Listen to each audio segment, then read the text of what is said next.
So we'd like to now begin with the Fireside chat, and we have Mayuresh Purandare, who is Head of IT Infrastructure and Cybersecurity at Marico, and Ashish Tandon, CEO at Induspace, for this Fireside chat. Over to you. Hello, everyone. This is Ashish Tandon. I'm the founder and CEO of Induspace. For the benefit of those who are not fully aware of Induspace, Induspace is a Tata-funded web application and API protection company. We are securing over 2,000 plus customers across about 80 countries through our unique risk-based managed protection solution, Aptrana. Our solution, Aptrana, was rated number 1 by Gartner Peer Insight report, Voice of Customer report, which came out in early March 2021. And we were the only vendors amongst our category who have got 100% referenceability from our customers. Essentially, every customer recommended us to other customers, which is a phenomenal achievement for us personally, as well as for the company. The global pandemic has changed the way the consumer buying decisions are going on these days. It's a tactical shift. Earlier, it used to be all offline, going to stores, buying stuff. And now I think there is a major shift towards buying online. I don't think anybody will disagree with that. And there's a report which suggests that there are almost about 700 million active internet users, which essentially means that the amount of ecosystem which is there and the amount of people who are going to buy online is increasing exponentially in the country and making it extremely lucrative. Both these points make the consumer goods industry, which basically cater to all these potential customers, makes it very exciting for them as well.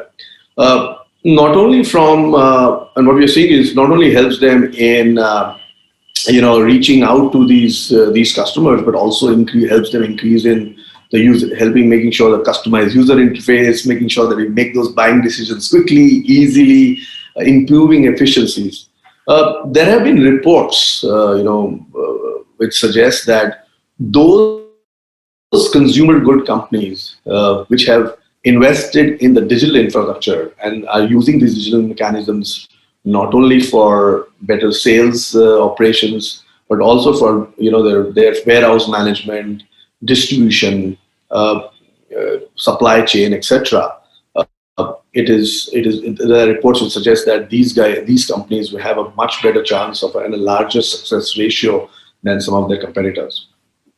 While the sector looks exciting and the opportunity looks humongous, because it's digital, it also brings in the challenges of how do we ensure that these applications and APIs remain secure, are continuously secured from some of these adversaries who are also trying to take advantage, right?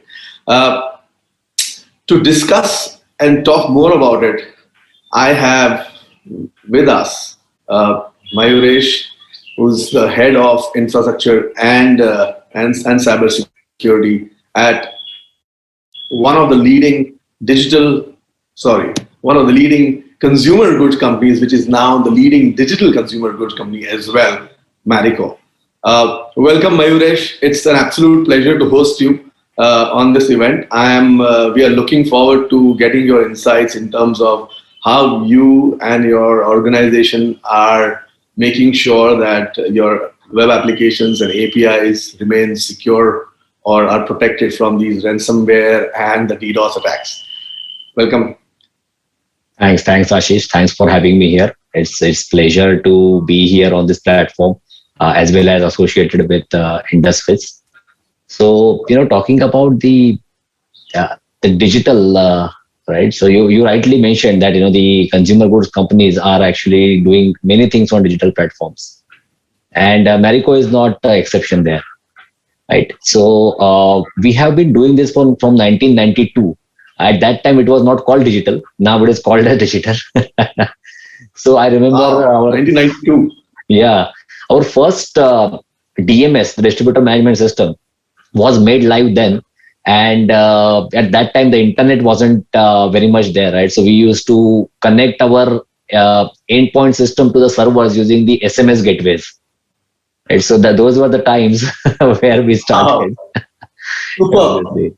Super. And Mayuresh, you have been a veteran in the industry, right? You've and done amazing amount of, and spent a lot of time in various roles, for the benefit of the viewers. And maybe let me spend a minute to kind of, talk them through about your achievements in your career.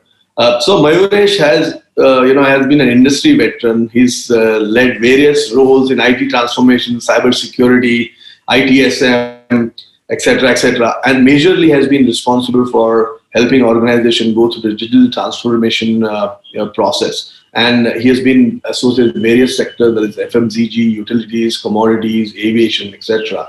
And has global ERP integrations and implementations to managing secure operating centers or securing applications. So fantastic! It is absolutely a pleasure to have a veteran on this forum. Mayuresh, as you said, Marico has been a pioneer, and 1992 is just, honestly, it is almost like starting the internet era there, right? So clearly the company has always been focused on using digital and technology to, interact with their customers or their ecosystem. It would be great if you could spend a few minutes about, in the recent trends, with the pandemic increasing the amount of usage of technology and the way you deal with customers and consumers, make sure that the right kind of information is available to them online. How has your journey been, and maybe some of the challenges you have gone through in the recent past in terms of the digital journey? It would be great if you can share some of those experiences with the viewers. Sure. So Ashish, I would say that when the pandemic hit, right, at that time, obviously it was a panic for everyone in IT, everyone in business. We don't know how to go about it. But what we did at that time, we took a step back. We said that this is the right time to go digital. This is the right time to do new things. But how do we go about it? Because there are too many things to do, right? So what we did, we kind of categorized our efforts into 4 different buckets. The first one is the most important is our consumer. How can we reach to our consumers digitally, right? Then second category is our customers. So customers are our distributors, right? They are our primary customer. Consumer are our secondary or tertiary in terms of the sales hierarchy, right? While consumers are very, very important to reach, right? How do we also connect with our distributors? Third one is our business partners, right? How do we reach out to the vendors that we are working with? And fourth one is the members. Members are the employees. So we call them members in Marico. So in these 4 buckets, we said, how do we transform? How do we reach out to them better? How do we, deploy the digital technologies so as to make their lives better and make a difference for them?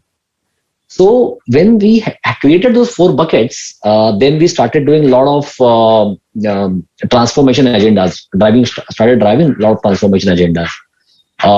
We launched a lot of direct-to-consumer websites where people can directly go and buy Saffola or Parachute. Then we also launched a WhatsApp store locator when it was a pandemic, right? People did not know which are the shops which are open, where I can buy what, right? So we actually created a WhatsApp store locator where you can, just send your location and it will show you what are the different things which are around you and what are the stocks which are available with them. Right? So those things we did. You must have seen the Marico honey, right? So that honey has a purity certificate. So you can scan the QR code and go there and verify how good the honey is, right? So all of these things were done in the consumer bucket. Right? In the customers bucket, we also started focusing on, even if the distributor is unavailable to work, unavailable to talk, how can we still reach out to them? What are the systems which can be deploy on cloud so that they can use it from anywhere? They can take the orders, they can fulfill those orders whenever the lockdown opens up.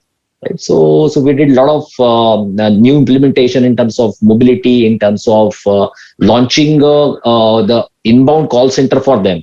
So within a week, we actually launched a telecalling feature for them, and we started using that to take their orders for our retailers as well. So all of that we did for the customers part. Right? Business partner, we always are connected with the modern trade people, right? So modern trade are one of the important channel. So how do we do more and more API integration with them instead of they sending us some Excel files and we uploading it to the portals? Then how can we? Our one of the major, the biggest business partner is the farmer, the coconut farmer. So we also created the portals for coconut farmers where they can actually showcase that how much is the farming that they're doing, when can we go and buy their produce, right? So all of that is the focus under the business partners area. And for the members, for the employees, right? We created a project called as Demigod. So Demigod is an acronym for Digitally Enabled Members Initiative, where how the members can be more productive, working from home, working from anywhere. So what all can be done for them? All of this within the last 2 years, all on cloud. And obviously, when we say time to market is a key, it comes with a lot of challenges in terms of cybersecurity and how do we go about it. But yeah, we are there. We are having solutions like you to help us with that. Superb. This is just inspiring, man. In 2 years, and I love the buckets you put in, like clarity of thoughts. I have been following and been a fan of Marico for years. Especially starting from your leadership. But this is just unbelievable. Clarity of thoughts. Putting all the buckets there, and then attract and making sure that all those stakeholders are properly addressed to get in more and more efficiency. And make sure neither consumer suffers, for farmer doesn't suffer, the employees get all the right stuff. Just unbelievable. And all of this using all that newer technologies, API integrations, getting applications together, getting them portals, putting everything on the cloud. So, while all this technology is great and fantastic, I'm sure, it also brings in challenges in terms of how I'm going to make sure all these things are kept secure. While you have all the right intent, there are not everybody in the world who are really happy with your progress. So, how do you?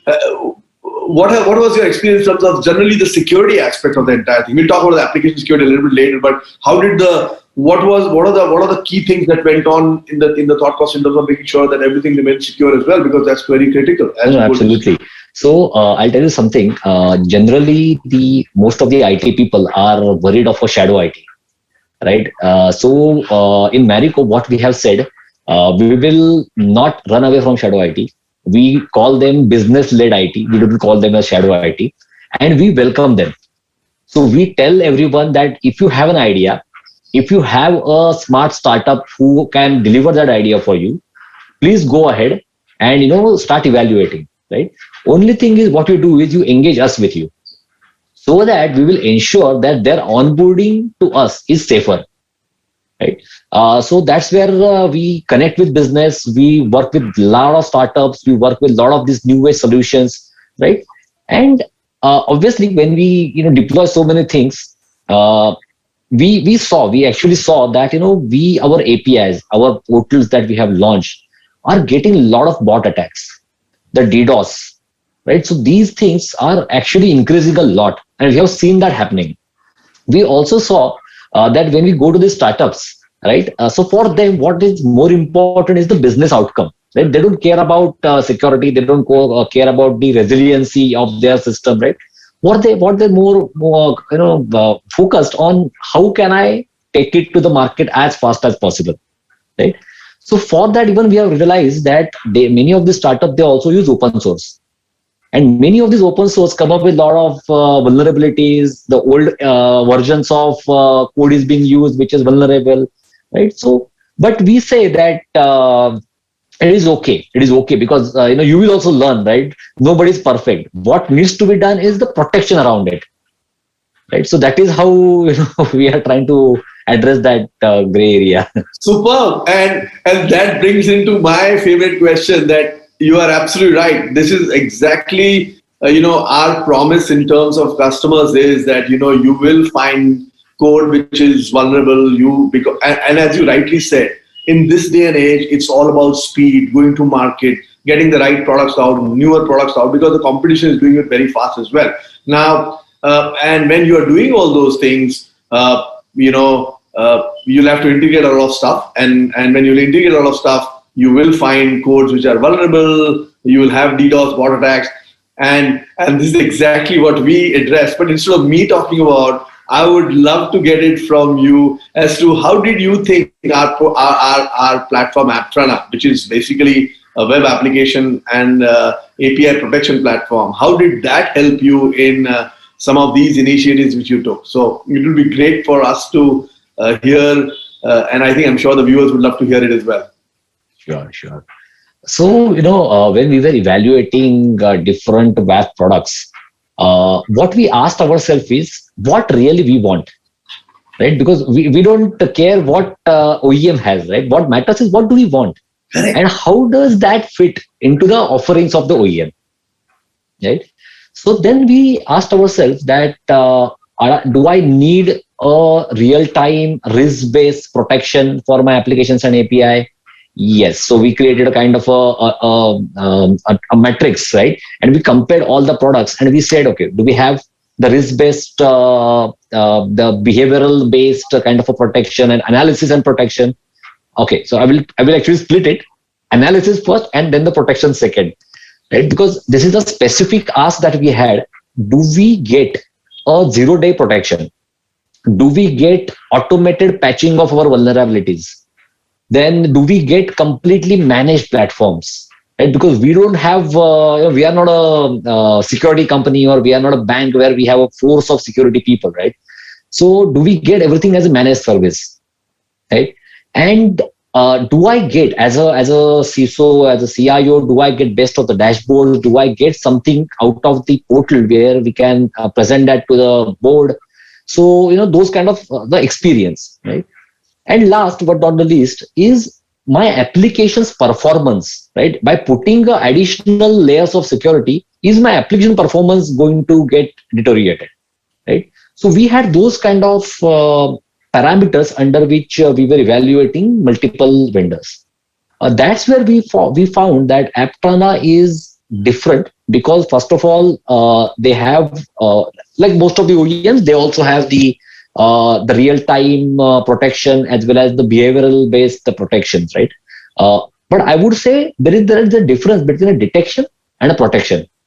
Many of the platforms I have seen, they just detect, they just raise the alert, right? And then you need to go back and find out how to protect, right? So that is where I found that Aptrana is different, because they promise that they will do a 0-day by creating something called as the automated patching, right? So I found that as a complete differentiator from many of the platforms that we have evaluated.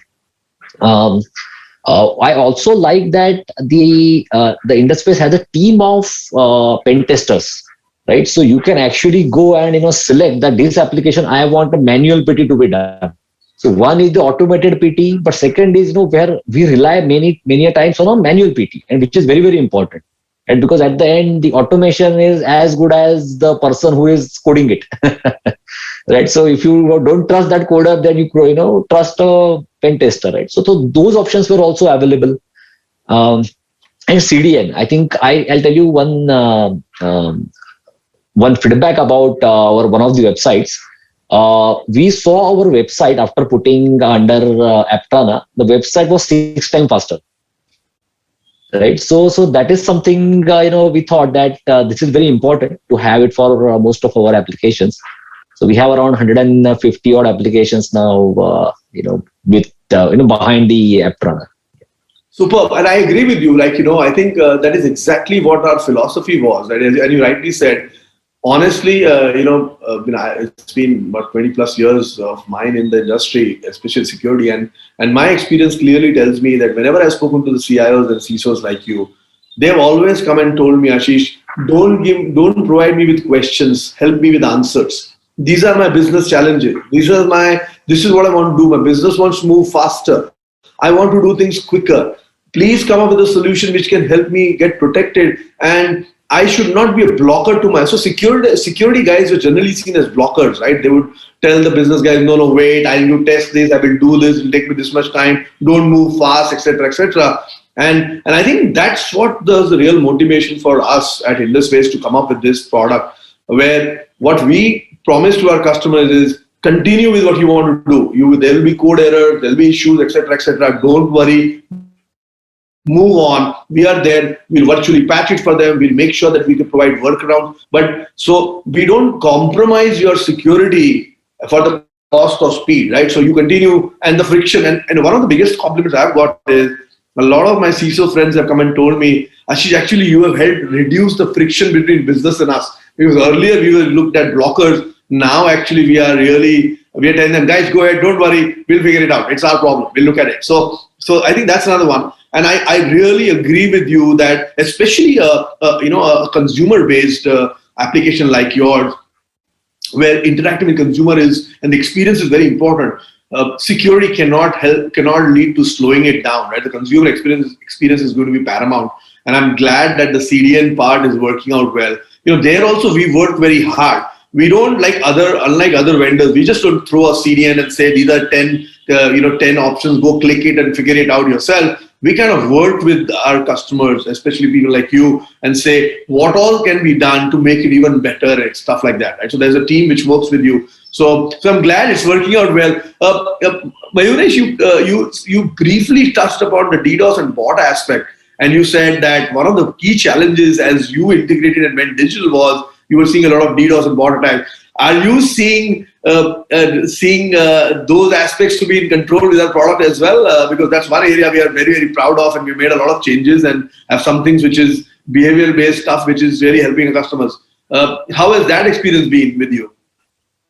So I think that was probably always a pain area, but there's a detection and protection, like 2 steps. So detection earlier was not that great. So that's when we were not even knowing that these many attacks are happening, right? So that was the first eye opener that, oh my goodness, so many attacks are happening and all of them are bot attack, right?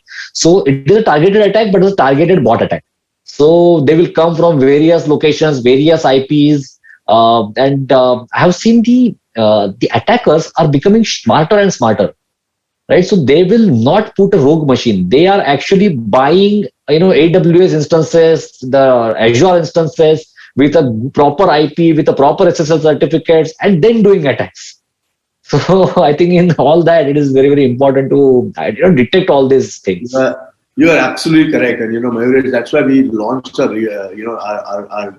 latest version in terms of improved our DDoS protection. Very good behavior, right? So what we do is now, we just don't look at IP. We look at sessions. We look at IPs. We look at various other aspects. We have correlated data. We have big backend big data pipeline which kind of correlates all this information to. Because you're right, the hackers are becoming smarter. It's not a cookie cutter IP and then you're done. It's like everything looks very, very normal, but still things are so great. This is awesome. Mayuresh, before I let you go, I have one more one of my favorite questions. And I believe this, but I don't know, I don't want to influence you, is this approach of now, I think, would you agree that customers are now looking for more of a solution approach from their OEM vendor and not from being a typical OEM software vendor where say, this is the software, go figure out whether it's your team, whether it's your, whoever you want to do it, get involved, get it done, and then we will work with them and figure it out. Would you prefer that the OEM vendor is a solution vendor as well, so that he kind of helps you, as you rightly said, when there's a problem, he solves it and takes the ownership and it's not that going through a different channel or a team and struggling. What would be your view there? Would you prefer the solution approach, or would you say, no, I need an OEM, let him focus there, I need somebody else to provide the services? Right. So I think, Ashish, this also, connected to the word that we all say, right? Digital transformation, right? So nowadays, most of the CIOs are no more the people who keep the lights on, right? They are the people who drive the business, right? So for them, what is important is, are they delivering the business outcomes? For them, it is not important that this much is the capex I have given you. have you invested rightly? Have you got a right set of hardware? Right? That is not the case anymore, right? So when you're focusing on business outcome, what matters is you should get the right solution, right?